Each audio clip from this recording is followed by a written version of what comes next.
My parents tried to evict me from my divorced sister, but I had a lawyer. It still sounds surreal when I say it out loud, like some exaggerated plotline in a cheap drama. Except this was my real life. My name is Jamie Lynn. I'm 34 years old, a UX designer for a medical tech firm, and until recently, I thought I understood where I stood with my family. I live in Boulder, Colorado, in a modest but beautiful 2-story cottage tucked against the edge of Chautauqua Park. After 15 years of saving, hustling, and living well below my means, I bought this place in cash and spent over a year restoring it myself. Every beam, every tile, every brushed nickel fixture was selected by hand, often after working 10-hour days and collapsing into a mess of paint and drywall dust each weekend. But the thing is, when you come from a family like mine, ownership never really feels like ownership. It's more like a loan you're expected to return the moment someone louder needs it. My mother, Elaine, never truly respected boundaries. She believed that love was expressed through control, and that children, even adult ones, owed their lives to the people who birthed them.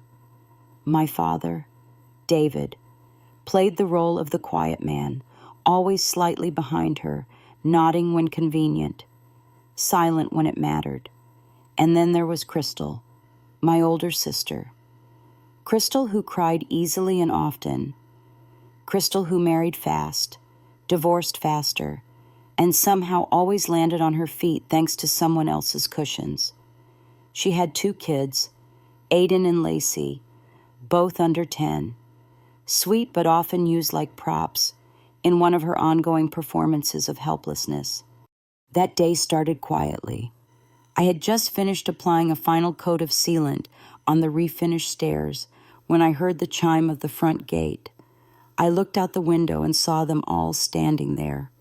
Elaine in a crisp white blouse, sunglasses perched like armor, David hovering a few steps behind, Crystal in oversized shades, eyes red but mouth oddly firm.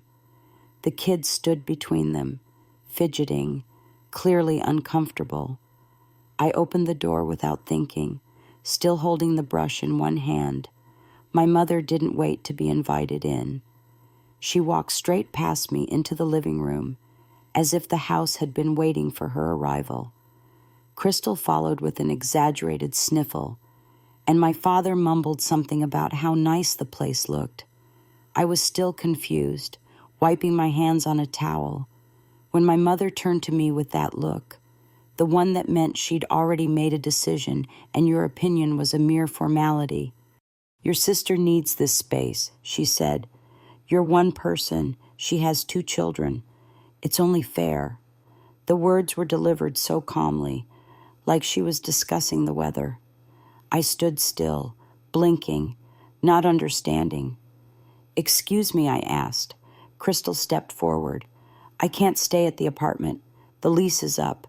And Heath, he left us, took the rest of the savings. We have nowhere else to go."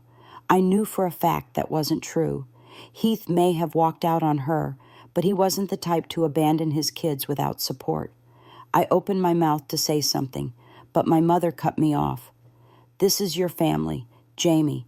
We help each other. You can rent somewhere nearby. You don't need all this space." Then she actually gestured around the room like she was touring a vacation home, as if she hadn't just suggested I vacate the only place I've ever felt safe. It wasn't just a suggestion, either. My father unfolded a piece of paper from his jacket and laid it on my coffee table. A printed eviction notice, fake, riddled with typos, but bold in its intent. I could barely breathe as I stared at it. My mother leaned over it like it was a legal contract. "We'll give you a month to clear out," she said. "We're being generous. Think of the children." And right on cue, Lacey tugged at my sleeve and whispered, "Mommy says I get the room with the big window." I don't remember what I said next. I think I told them to leave. I think I raised my voice. But what I remember most is how they looked at me, like I was the unreasonable one, like I was selfish for not giving up everything I had built, just to save face for a sister who had never once thought twice about burning what wasn't hers. That night, I sat in the very room they tried to take from me, lights off, phone buzzing with texts I didn't answer, and I thought, maybe this is what breaking point feels like. Maybe this is what happens when you stop playing the quiet one. I didn't sleep that night. I just sat on the couch they had crowded hours before. The fake eviction notice still lying where my father had placed it, curling slightly at the corners as if it were embarrassed to exist. My phone buzzed every 10 minutes, new messages from my mother, then Crystal, then Dad, all repeating the same lines in different fonts. Be reasonable. Think of the kids. It's just temporary. But the most chilling one came at 1:08 a.m. from Crystal Lacey wants to paint her new room lavender. Hope that's okay. It was the certainty in her tone that hit me hardest. Like the house was already hers, and I was simply delaying the inevitable by still being inside it. By morning, I felt hollow. I worked on autopilot, opening my laptop, replying to work emails, submitting feedback on an interface update for a health platform. But my hands moved like they belonged to someone else. Around 11 a.m., I received a group text labeled Lynn Family Transition Plan. Inside was a color-coded spreadsheet outlining when I would move out, what furniture I would leave for Crystal, and a section labeled Paint Preferences for Kids' Rooms. They hadn't even bothered to hide it behind a fake offer. It was a schedule for extraction, like I was being erased from my own life. That's when I walked into my office and opened the drawer I hadn't touched in years. Inside were 3 envelopes, thick and neatly labeled Loans to Crystal, Gifts to Mom, and Utilities Paid for Dad. Each held receipts, handwritten IOUs, Venmo screenshots, and old messages I'd kept without really knowing why. A part of me must have known one day I'd need to defend the reality they constantly rewrote. I placed everything on the table, sorting by date and category, remembering each instance with surprising clarity.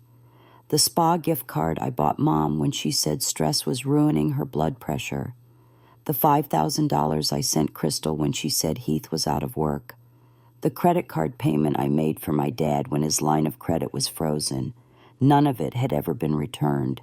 None of it had ever even been acknowledged. I wasn't sure what I planned to do until I found the card. A plain white business card tucked inside a folder labeled 2019 Cyber Recovery. Julian Roth, Senior Partner, Roth and Beck Law. I had helped their firm recover from a ransomware attack during an emergency contract, and remembered Julian insisting I take his number. Anything you ever need, he'd said. I wasn't the kind of person who called in favors, but this wasn't just about money anymore. It was about dignity, about stopping something I should have stopped years ago. Julian picked up after 3 rings. He remembered me instantly and didn't seem surprised when I told him what was happening. His voice didn't rise or fall. It stayed calm, professional, and firm. Scan everything, he said. Every message, every receipt, every voicemail. And don't engage. Let them keep writing. It will all help. I did exactly that. I didn't reply to my mother's email demanding a formal apology for your tantrum. I didn't respond to Crystal's voice note detailing which rugs she wanted to keep. I didn't flinch when my father wrote, "You are tearing this family apart."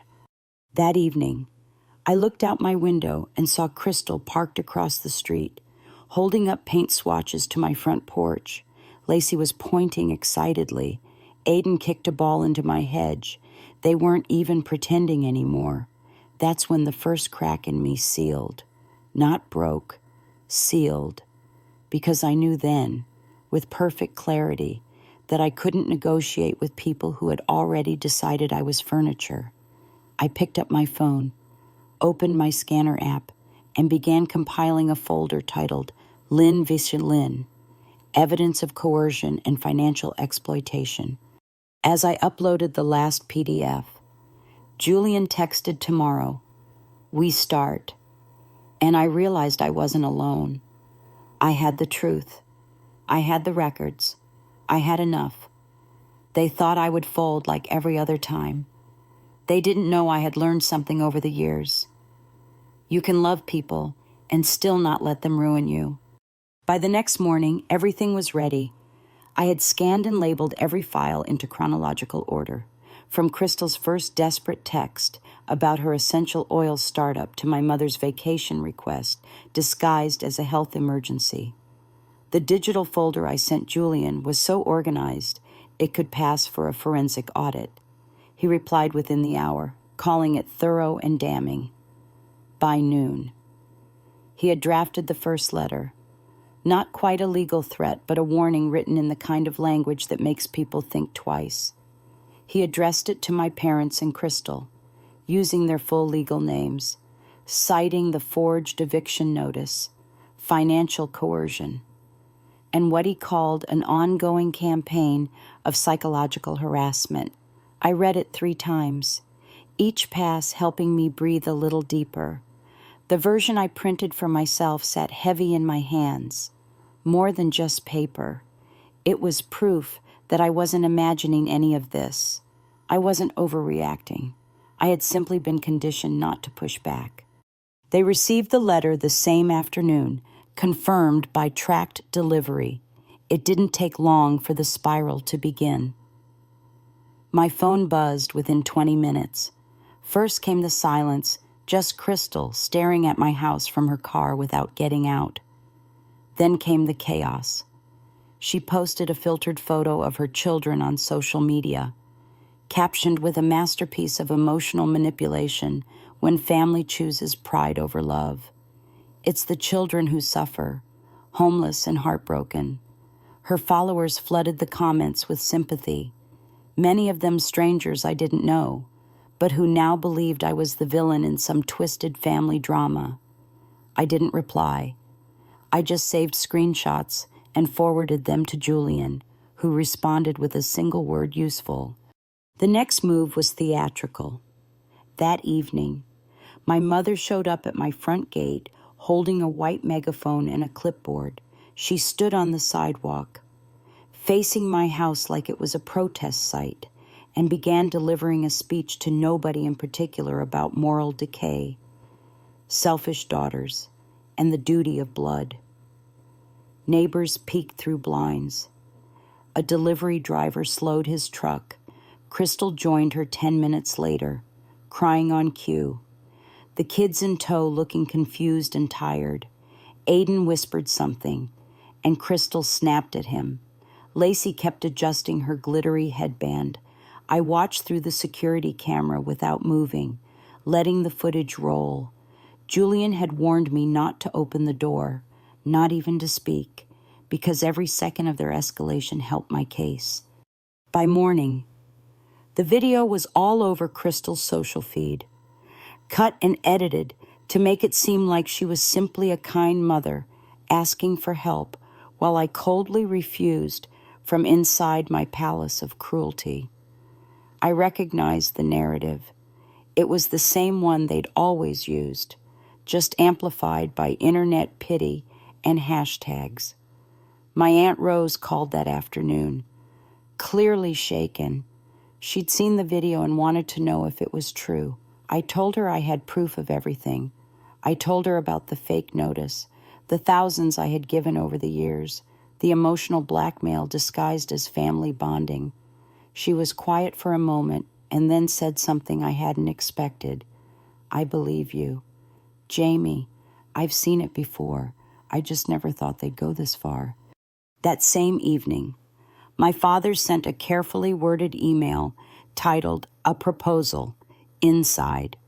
He asked if I would consider selling the house to Crystal for $1 to keep the peace and restore balance. He cited family duty, legacy, and the image of stability for the children. I didn't even forward it to Julian. I deleted it without reply. The next day, I came home to find Crystal's SUV parked halfway into my driveway. Aiden and Lacey were drawing with chalk on the sidewalk, and Crystal stood near my garden, snapping photos. She looked up when I arrived and smiled like nothing had happened. "The kids love it here," she said. "It just feels like home." I didn't say anything. I walked past her, unlocked my door, and activated the alarm. That night, I sent Julian a list of all incidents that had occurred since the letter. He called first thing the next morning, his voice firmer than before. "We're no longer in warning territory," he said. "This is harassment." He filed a cease and desist letter and submitted a formal notice of intent. I authorized him to proceed with restraining protocols if the behavior continued. For the first time in years, I felt something shift in me. It wasn't rage or vengeance. It was clarity. They were testing the limits, and now they'd met them. 2 days after Julian sent the cease and desist, my mother showed up at my gate again, this time without the megaphone, but holding a letter in a red envelope. She didn't ring the bell. She simply placed it inside the mailbox and walked back to her car with the quiet dignity of someone trying to look in control while the ground was slipping beneath her feet. I waited until her car turned the corner before retrieving the envelope. Inside was a handwritten note in her looping script that read, "You're destroying us. The children are suffering. Please come to dinner tomorrow so we can make a reasonable plan." There was no apology, no ownership, just a soft demand coded in motherly guilt. I scanned it, uploaded it to the harassment log, and said nothing. That night, I could not sleep. I kept replaying old memories in my head, things I had brushed aside for years because they were too uncomfortable to confront. Like the time I paid Crystal's rent in college, but was told not to mention it because it would embarrass her. Or when I canceled my trip to Spain to help Mom after her knee surgery, and later heard her tell my aunt that Crystal had been her only real support. I remembered how Dad once told me I had a cold heart for not helping Crystal buy a car. Even though she had just totaled the last one I co-signed, all those moments had formed layers around me, each one dulling my sense of outrage until it felt normal. But it wasn't normal, and the more I thought about it, the more I realized they weren't scared I'd hurt them. They were scared I'd finally stopped letting them hurt me. Julian called that morning with a tone that sounded almost amused. "They've hired someone," he said, "a young guy, probably fresh out of law school. He sent me an email claiming you're violating family obligations and causing emotional distress." I blinked, unsure whether to laugh or be insulted.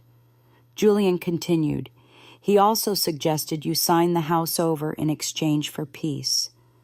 I've drafted a reply that makes our position very clear, unless they propose a repayment plan and agree to all legal boundaries. We move forward. I told him to send it. It wasn't about revenge. It was about finally taking myself seriously." Later that day, I was on a video call with my project team when my security system pinged. Crystal was back, parked in the same spot, but this time she was live streaming.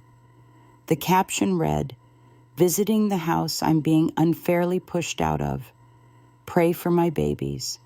Lacey stood beside her, waving to the camera. Aiden looked bored, leaning against the car. I muted my meeting, called Officer Jenkins, and reported the trespassing. within minutes. A squad car arrived. Crystal's live stream captured the moment the officer approached and asked her to leave. She tried crying, explaining she was just visiting family, but the officer didn't budge. She left 10 minutes later, dramatically narrating every step as if she were a victim of some silent crime. That night, my phone lit up with dozens of messages from mutual relatives, some I hadn't spoken to in years. Most of them were versions of the same sentiment: family is more important than property, or I'm not picking sides, but this seems harsh. I forwarded everything to Julian. His reply was short: let them pile on. Their noise only reinforces your case. The next morning, I found an envelope taped to my door. Inside was a GoFundMe printout titled, "Help Crystal and her kids rebuild." The description painted me as a wealthy recluse hoarding a house while children suffered in shelters. I checked the campaign online. It had raised nearly $5,000 overnight, mostly from strangers misled by her curated tragedy. I added it to the file and called Julian, who immediately flagged it for potential fraud. He explained that using false narratives for financial gain, especially when legal disputes were in motion, could backfire spectacularly. This may become our best leverage yet, he said. That afternoon, Trish came over with wine and a tired smile. She had been watching everything unfold online and, like always, had a sense of timing that made me feel less alone. We sat on my porch, sipping in silence, until she finally said, "You know this isn't just about the house." "Right," I nodded. "It's about not being the scapegoat anymore. It's about finally standing still when everyone expects me to bend." She raised her glass to that. About time. The following week began with silence, the kind that made me suspicious. There were no new social media posts, no surprise visits, no group texts demanding explanations. Even the GoFundMe page had gone dormant. I knew better than to assume they had given up. It wasn't in their nature to retreat, not without brewing something behind the scenes. On Thursday morning, Julian confirmed it. Their lawyer had requested a formal mediation meeting, claiming they wanted to resolve things like family. The irony wasn't lost on either of us. He said they were likely feeling pressure from the fraud documentation around the fundraiser and didn't want things escalating publicly. "They're trying to look cooperative before this goes legal," he said. "But we're in a position of strength now." I told him to schedule the meeting. In the meantime, I kept my boundaries firm. I didn't respond to texts from Aunt Cassandra, who suddenly remembered she missed my baking. I ignored the new anonymous email accusing me of being cold and bitter, likely written by Crystal under a fake name. Instead, I doubled down on documenting. Julian had advised me to write down every encounter, every phone call, every attempt at contact. And while it felt tedious at first, something shifted in me as I did it. I started to see a pattern, not just of entitlement, but of choreography. Every time I had given in over the years, it had been rehearsed. Crystal cried, Mom justified, Dad guilted. I softened. Then the cycle repeated. But this time, I wasn't reacting. I was observing, and that changed everything. 2 days before the scheduled meeting, I received a package at my front door. No return label, just my name in familiar cursive.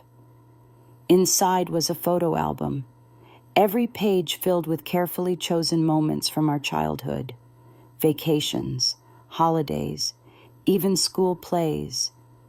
Tucked between pages were sticky notes with lines like, "Remember when we were close," or "The kids miss their Aunt Jamie." I sat at the kitchen table, flipping through it slowly, emotions stirring, but not in the way they intended. It wasn't nostalgia. It was clarity.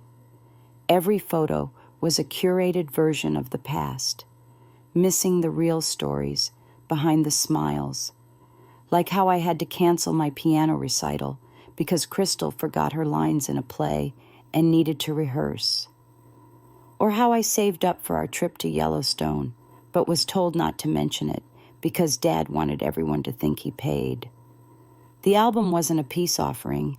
It was another manipulation, dressed as sentiment. The day of the meeting, I wore a navy blazer and brought 2 printed binders, one labeled financial transactions and the other documented harassment. Julian met me at the firm's downtown office, calm as always, carrying his tablet and a folder thick with copies of the cease and desist letters, police reports, and the GoFundMe analysis. When we walked into the boardroom, they were already there. My parents sat side by side, David visibly anxious, Elaine unreadable behind her pearl earrings and stiff posture. Crystal was in soft pink, flanked by their lawyer, a man who looked like he had read one too many motivational quotes that morning. The meeting began with pleasantries, a tone Julian quickly ended.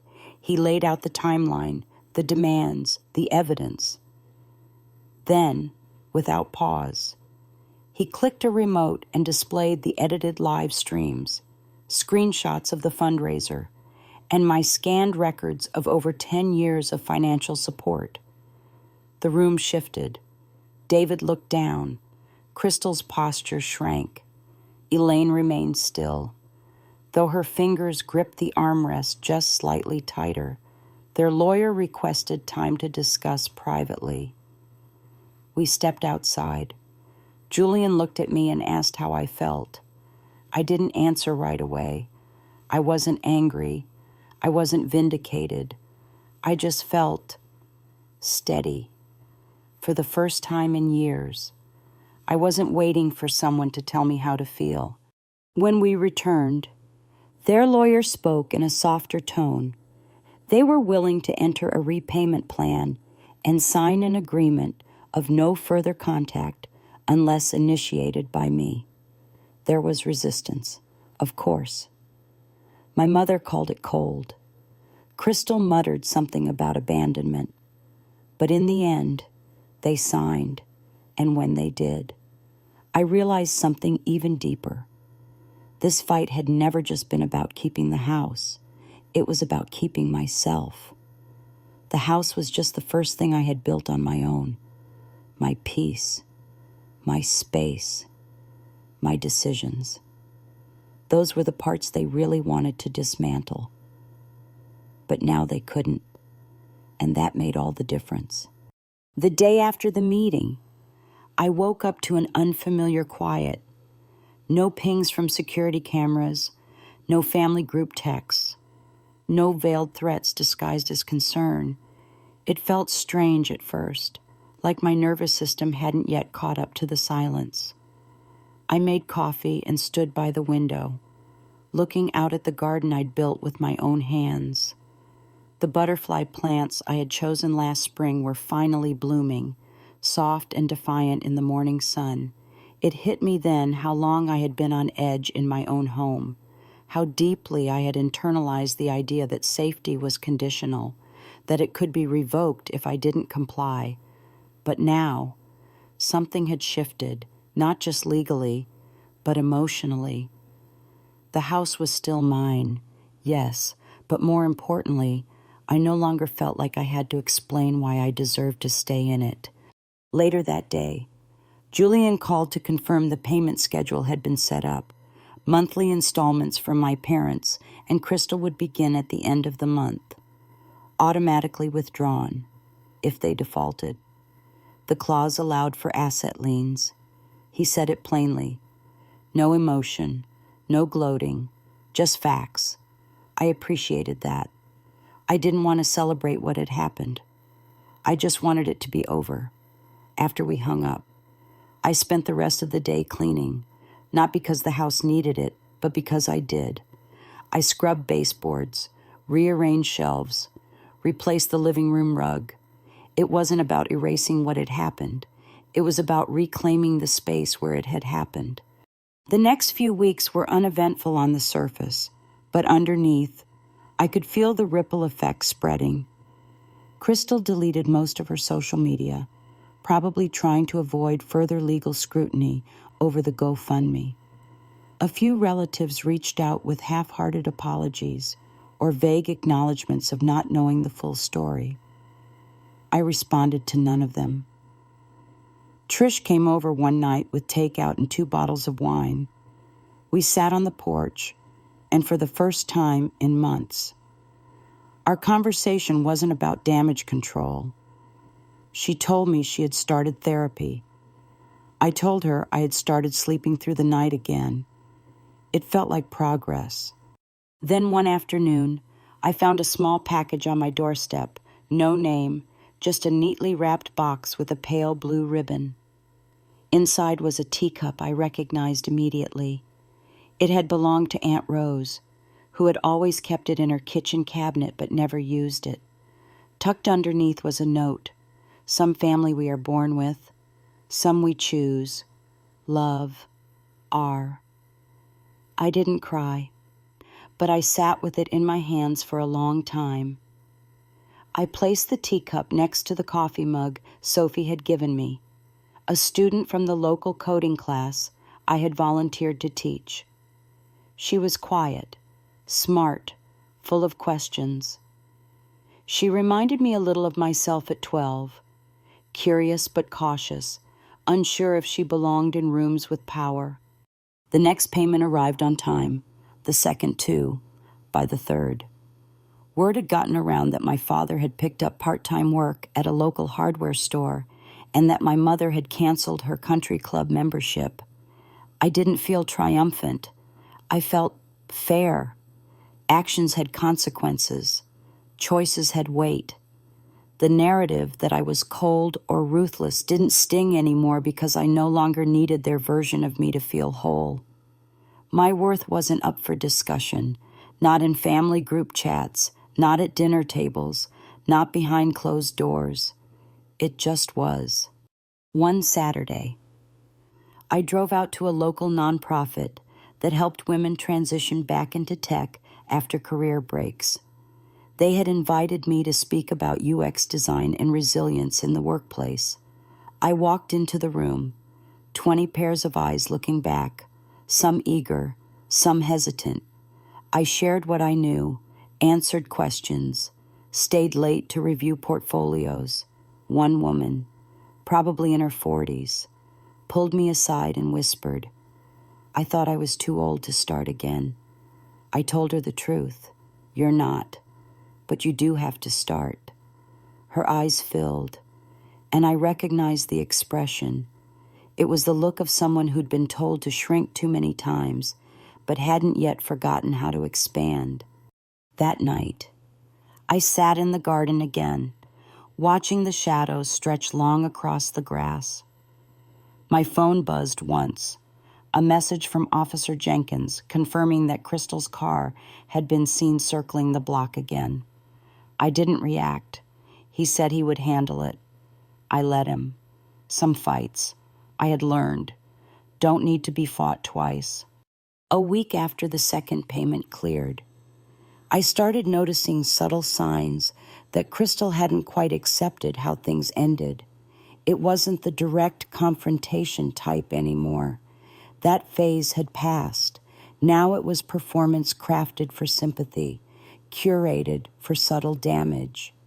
The first clue was a post she shared on her newly reopened Instagram, a sepia-toned photo of her kids sitting by a window, heads bowed, hands holding crayons over a coloring book.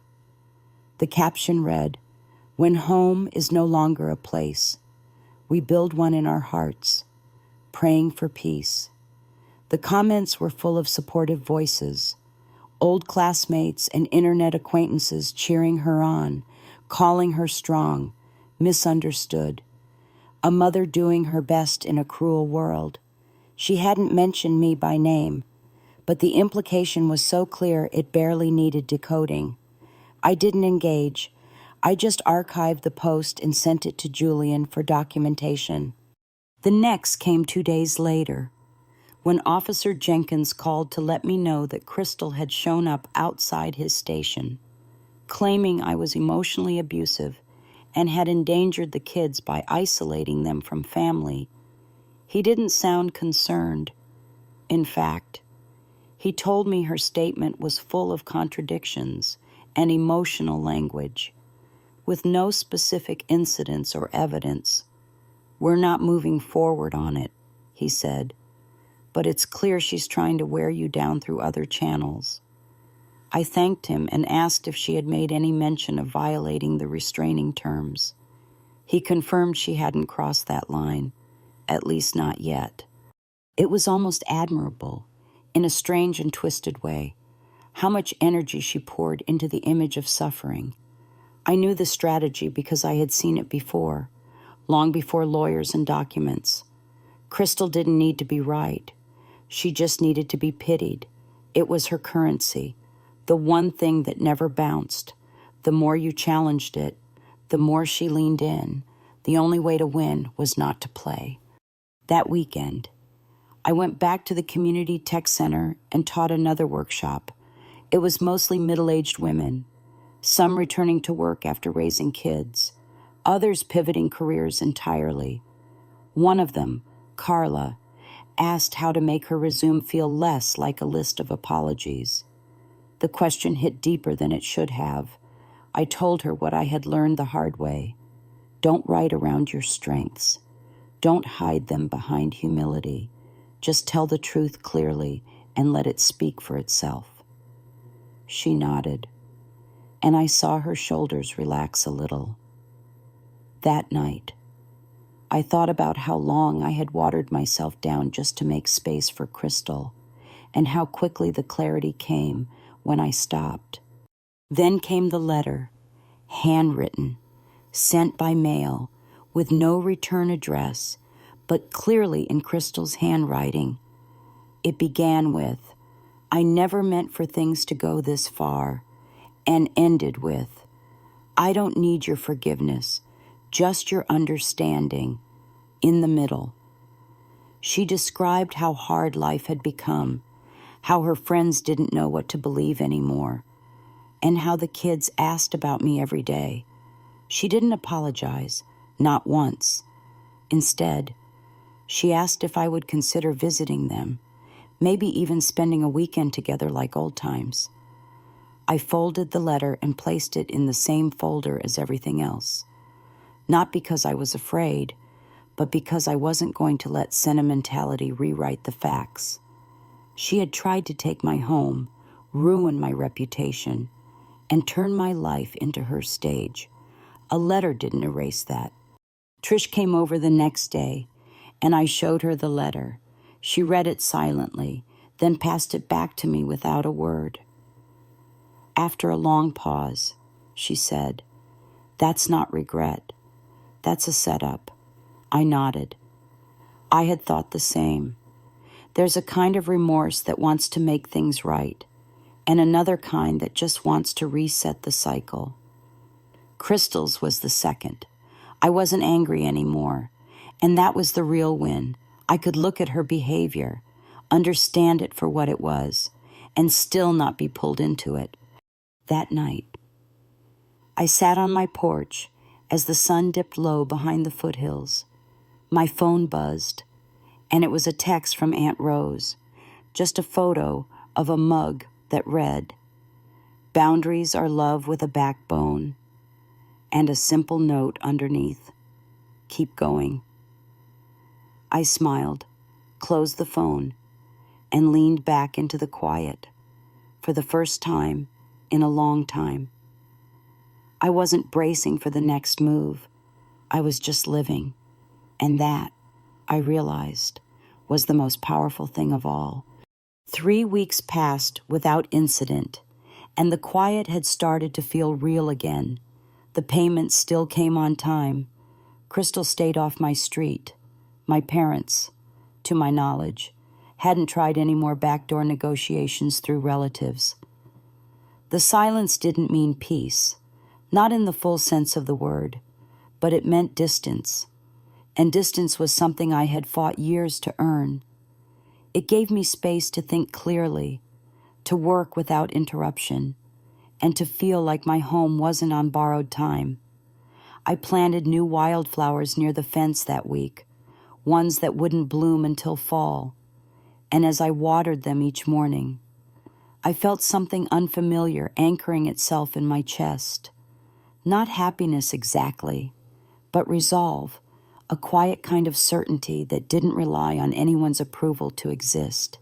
Then, one Friday afternoon, I received an email from Crystal's lawyer, not a formal request, just a message titled Outreach, saying Crystal wanted to initiate a conversation about visitation, specifically regarding the children's relationship with their aunt.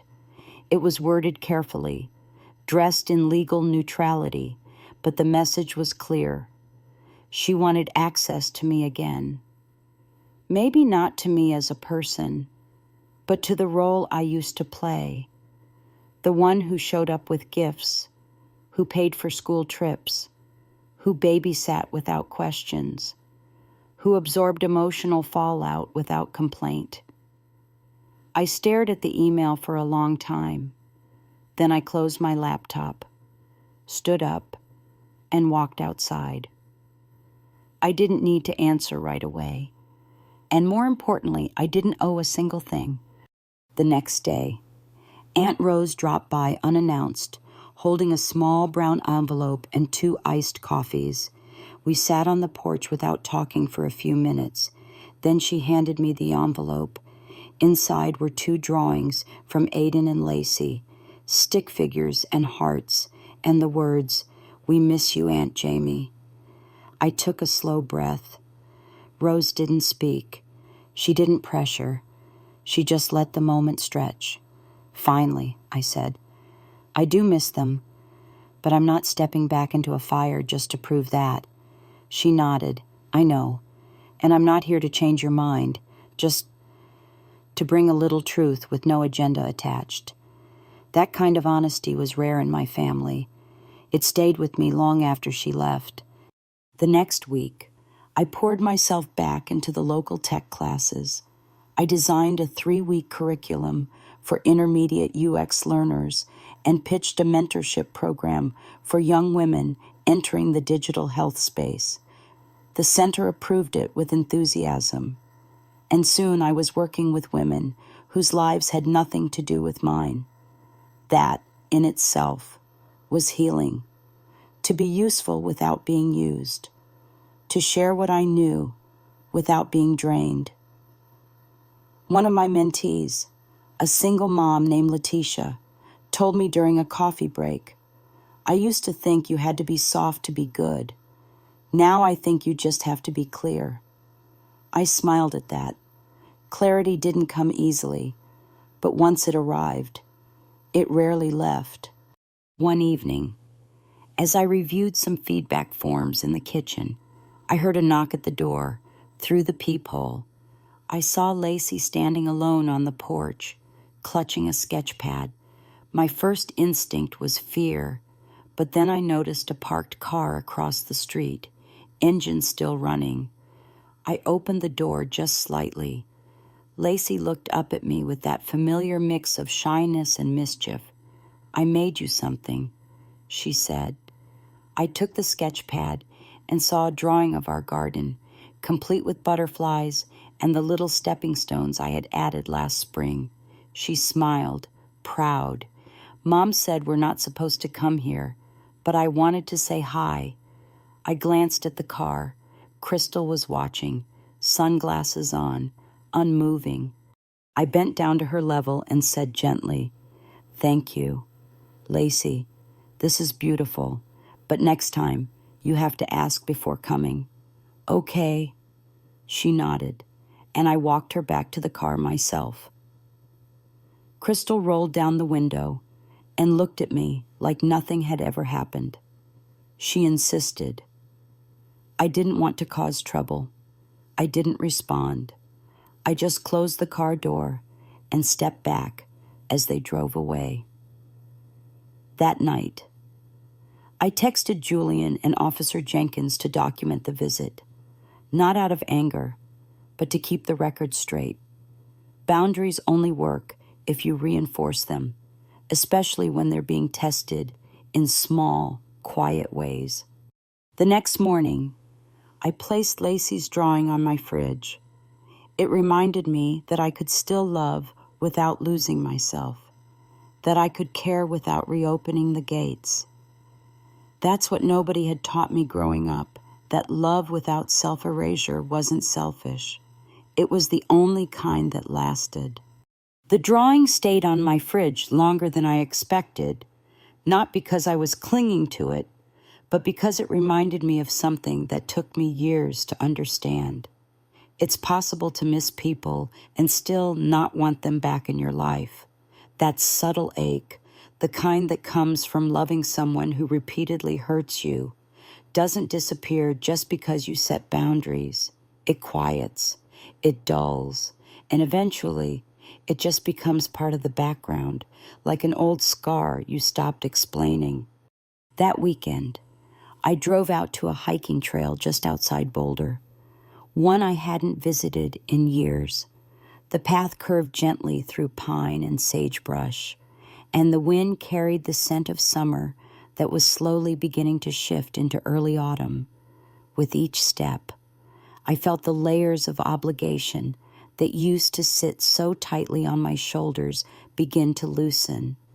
It's strange how quickly life can return to you once you stop giving it away to people who never valued it. I didn't think about the payments or the old group chats or even the neighbors who still asked awkward questions. I just walked, breathing in clean air, and let myself enjoy being nobody's fixer. That night, I finally responded to an email from a national digital health nonprofit that had asked me to speak at their annual design summit. I had put it off for weeks, unsure if I wanted to stand in front of a crowd and tell a story that had once been built around hiding. But something had shifted. The idea of sharing what I'd learned, of turning my bruises into maps for others, didn't feel like exposure anymore. It felt like choice. I told them yes. The next few days passed quietly. Work was steady. The mentorship program expanded, and I began waking up without that tension in my chest I used to think was normal. One afternoon, while I was on a video call reviewing a prototype for a pediatric wellness app, I saw another email from Crystal's lawyer pop up on the corner of my screen. I muted myself and read it immediately. It was a formal notice. Crystal intended to write a memoir, and although she claimed no names would be used, the storyline she described was unmistakably mine. The email said it was her truth, and she had every legal right to publish it. I forwarded it to Julian with no comment. His reply came less than 5 minutes later. "We'll stop it. Don't engage." And I didn't. I went back to my meeting, gave feedback, shared notes, and finished the call without skipping a beat. Julian handled everything from there, within days. He had drafted a cease and desist for defamation, backed by all the evidence we had documented over the months. Crystal's lawyer backed off quietly. The threat disappeared like smoke. But I wasn't surprised. It was never about the book. It was another reach, another test, another attempt to regain the narrative. But I had stopped playing that game. One evening, Trish came over with homemade enchiladas and news that she'd been accepted into a graduate program in human-centered computing. We celebrated on my porch, wrapped in blankets, as the air cooled around us. At one point, she looked over and said, "You're different now, still you, but clearer." I nodded. I knew what she meant. The version of me that used to second-guess every instinct, who apologized for being tired or unavailable or firm. She didn't live here anymore. I had built something stronger in her place, not hardened, just grounded. A few days later, I found a new card in my mailbox. This time, no handwriting, just a typed message that read, "Please don't turn them against me. They need family." I didn't have to open it to know who it was from. I placed it in the folder with the rest. Then I went inside, made tea, and logged into a late-night study session with 3 of my students. We walked through app accessibility principles and laughed over ridiculous design fails. They asked thoughtful questions. They challenged assumptions. And I realized I had more in common with them than I ever had with people who shared my blood. By the time the next payment came through, I barely noticed. I had stopped checking the calendar. My energy no longer revolved around what they might do. It revolved around what I chose to build. My garden, my work, my voice, my peace. The last Saturday of the month came quietly, with soft golden light spilling into the kitchen and the hum of cicadas rising in the distance. I had just finished watering the new section of my garden when my phone buzzed. It was a bank notification. The 5th installment from my family had arrived, right on time. I read the message, placed the phone face down on the counter, and made a pot of tea. There was no surge of satisfaction. No need to screenshot it or forward it to Julian. The payments had become routine now, not a weapon, not a symbol of revenge, just a line item in a system I no longer had to fight to defend. And in that, I felt something deeper than victory. I felt peace. Later that afternoon, I had a session with the mentorship group. We talked about conflict resolution in design, but somehow, as it often does, the conversation drifted toward personal boundaries. One of the women, a former operations manager starting fresh in UX, said, "I used to think staying silent meant I was strong. Now I see it just made me invisible." The room went quiet. Then another voice said, "I thought saying no made me cold. Turns out it made me real." I listened, nodding slowly, and realized I didn't need to add anything. They had already found the words I used to beg myself to believe. When the session ended, I walked back through my house, tracing the light as it shifted across the walls I had painted, the furniture I had refinished, the tiny shelf near the entryway that now held Aunt Rose's teacup beside Sophie's hand-drawn coding mug. Every corner told a story, not of trauma, but of transition, a record of what had been fought for and what had been let go. There were no shrines to loss, no reminders of betrayal, just layers of care, chosen with intention, protected with clarity. That evening, I received an unexpected text from Heath, Crystal's ex-husband. We hadn't spoken directly since the fallout, only through Julian when needed. His message was short and strange in its timing. Saw Crystal's new fundraiser got shut down. Glad someone's finally holding the line. Hope you're doing well. I didn't respond. I didn't need to. The chain had broken long ago, and I had no interest in reconnecting to any part of it. Still, his words confirmed what I had already sensed. The performance had lost its audience. Sympathy, when overplayed, starts to sound like noise. As the sun dipped below the ridge, I sat outside with Trish and Aunt Rose. We shared dessert and stories, small ones, simple and light. At one point, Aunt Rose said, "It's like your life finally caught up with your spirit." I smiled, but didn't respond right away. The truth was, it hadn't just caught up. It had aligned for the first time in years. I wasn't living around the demands of people who saw me only as useful when I was giving. I was living from within, rooted, decided, awake, before they left. Aunt Rose handed me a sealed envelope. "Last one, I promise," she said.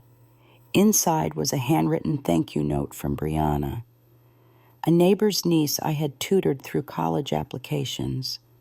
The handwriting was uneven but sincere. "Thank you for teaching me I didn't have to choose between being strong and being kind." That line stayed with me long after the lights were out and the house had gone still, because it reminded me of who I had become in the quiet, not just after the storm, but because of it. Later that night, I took one last walk through the house. It no longer felt like a fortress under siege. It felt like a sanctuary again, one I had designed with hard-earned edges. The final image that stayed with me was the garden, moonlight touching the petals, the stepping stones cool underfoot, and a single butterfly resting silently near the lavender. It didn't move when I passed. It just stayed there, as if it had chosen the stillness too. So in the end, they didn't take the house, but more importantly, they didn't take me. And if you're watching this, maybe you've been there too, being asked to shrink so someone else can feel big, being told your boundaries are cruelty, being painted as the villain for refusing to bleed convenience. If so, let me ask you something. What's the first thing you'd rebuild if you stopped apologizing for protecting it?